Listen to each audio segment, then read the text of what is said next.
Christian Pierret, bonjour. On a le sentiment que la majorité présidentielle n'est plus derrière son président Nicolas Sarkozy. Quel est votre sentiment? Alors on la comprend un peu, cette majorité, j'allais dire cette malheureuse majorité, mais je ne me plains pas de la voir en difficulté politique, naturellement, même si je respecte totalement les hommes. On a vu que l'affaire Jean Sarkozy était une mauvaise chose pour la majorité actuelle. Des voix contraires à la position du père et du fils se sont élevées au sein même de la majorité, très largement, même si souvent c'était un peu discrètement. L'affaire du ministre de la Culture, M. Mitterrand, a aussi affaibli le système majoritaire. Et puis surtout au Parlement, on pourrait qualifier, en mettant des guillemets, c'est la débandade. Sur la réforme de la taxe professionnelle voulue par le président de la République, des députés ont rédigé des dizaines de pages d'amendements, des milliers de contre-propositions, des députés de la majorité. Sur la taxe carbone, tout le monde voit qu'on va aller vers l'absurde, c'est-à-dire qu'on va faire payer des collectivités territoriales, des ménages, les ménages n'en peuvent plus au niveau de leur pouvoir d'achat, pour les émissions qui correspondent à leur vie quotidienne. Celui qui est obligé de prendre sa voiture pour aller tous les jours à son travail, il ne peut pas payer en plus une taxe, en plus d'une essence déjà très chère, en plus des impôts qu'il paye, il va encore payer une taxe carbone. Même si par ailleurs on lui promet qu'elle va être remboursée sous d'autres formes. Ce genre de promesses, on l'a rarement vu respectées.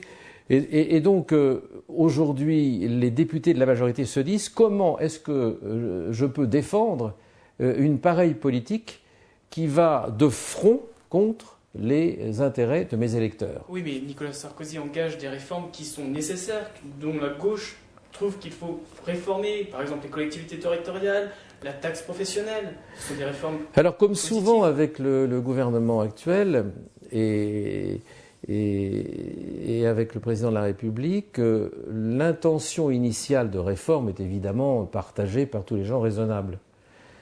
Les paroles concernant la réforme sont au départ elles-mêmes frappées au coin du bon sens. Et puis l'exécution derrière, parce qu'on s'aperçoit qu'il y a des impossibilités budgétaires, financières, européennes, mondiales, l'exécution derrière fait que la montagne accouche d'une souris. Ou alors accouche d'absurdité. Je prends un exemple très précis que nos spectateurs vont apprécier comme il convient. Jusqu'à présent, dans les impôts locaux, la majeure partie des impôts locaux étaient payés par le monde de l'entreprise. 52% du poids de l'impôt local reposait sur l'entreprise. 48% sur les ménages. Et parmi les ménages, des gens très pauvres, puisque tout le monde paye la taxe d'habitation, pour ne prendre qu'un exemple d'impôt local.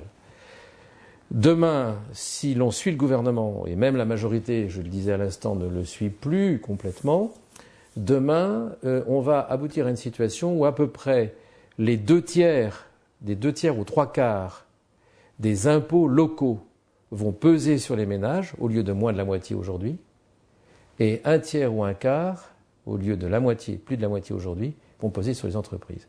Alors, il faut alléger en faveur de l'emploi, en faveur de l'investissement, dans certains cas, pour les entreprises innovantes par exemple, le poids de l'imposition locale, on est d'accord.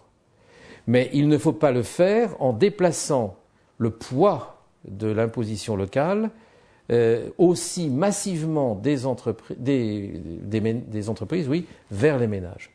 Là, c'est une erreur de justice sociale et ce n'est pas acceptable. C'est un des exemples. Le deuxième exemple de ratage, c'est la taxe carbone. Personne n'y comprend rien, mais tout le monde sait qu'on va payer plus cher. Cela ira-t-il à l'environnement ? Cela ira-t-il vers la lutte contre les gaz à effet de serre ? Cela ira-t-il vers un environnement et un genre de vie, au fond, de chacune et de chacun d'entre nous plus agréable ?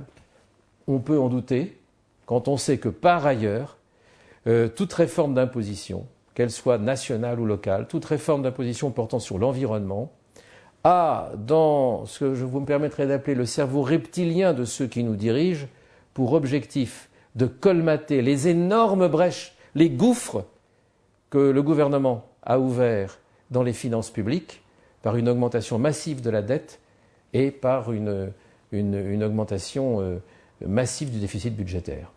Donc on se trouve devant une situation où tout ce qu'on habille aujourd'hui sous les termes vous voyez bien qu'il faut faire quelque chose pour l'environnement, vous voyez bien qu'il faut faire quelque chose pour réformer les collectivités locales.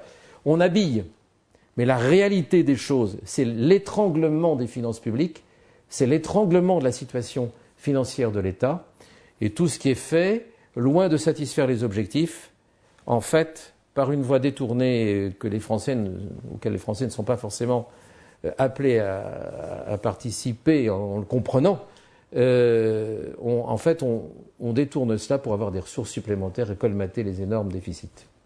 Voilà la réalité de la politique financière et monétaire de notre pays.